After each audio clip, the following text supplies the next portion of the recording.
Hi, I'm Nick with Duramaxtuner.com. We're here with a Maintenance Monday episode. We have a truck in the shop here. It's a 2005 LOY, came in as a customer's truck. This truck came into us for tuning. It had broken a crank before. Customer had replaced the crank, put the truck back together. It has an Edge Juice with attitude on it, and a few other hard part modifications that we'll get into. It's brought to us for tuning, so we're going to go through, check kind of the bill of health, make sure it's in good mechanical shape before we tune the truck. So anything that comes into me for tuning, first thing I'm going to do is pop the hood, check it out, make sure everything under the hood looks like it's in good mechanical shape before we go ahead and tune it. Okay, so I've got the hood popped on this truck. I'm looking at it. It's obviously an 05 LOY. It has an aftermarket turbocharger on it. It's got a Garrett GT40 non-variable vane turbo on it. It's got a vane sensor delete module on it, kind of some old technology there. It's obviously got a Edge Juice with attitude bail connector on it there, so it's got kind of an interceptor module. It's definitely some old stuff on this truck. The other thing that jumps out at me is that it has a factory LOY inlet horn on it, a very restrictive piece. So the customer went out of his way to replace the turbocharger on the truck and go to that GT40, but the GT40 is going to be choked off with this inlet horn on it. So we got to do something about that inlet horn. Of course, connected to that inlet horn is my not so favorite intake, the AEM Brute Force, which is actually narrower in diameter than the factory intake and has what can only be referred to as a snowmobile air filter on it.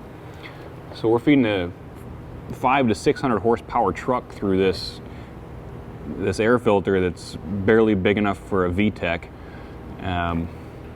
And as a result, as soon as I look at the filter minder here, you can see that the filter minders suck down. Anytime you press them and they make that noise, that's not a good thing. It's got some potential here, it just needs our help. Okay. So because the condition of the truck and the mods that are on it, and then it's come here for drivability and tuning, first thing I'm going to do after my once over is a boost test. So I'm going to have Jarrett pull the top side creeper up, get the boost tester hooked up, get some air into the system and see if we have any boost leaks.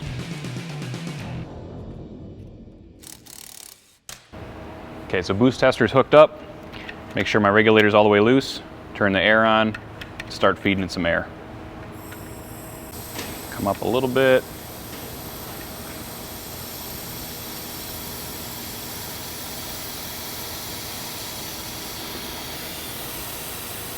You hear that?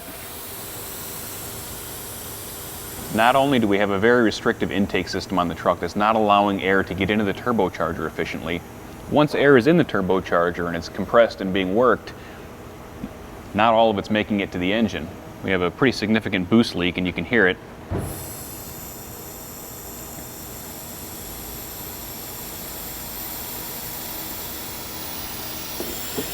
And it sounds like there's more than one. There it is. I don't know if you can see that, but you can definitely hear it. As soon as I put my hand over it, you hear the leak. So there's one. So we've gone over the air system. What we haven't even touched on yet is the fuel system. We have injector leaks and injector return fuel leaks all over this truck. Actually, I have a puddle of fuel under the truck right now that we have to get to.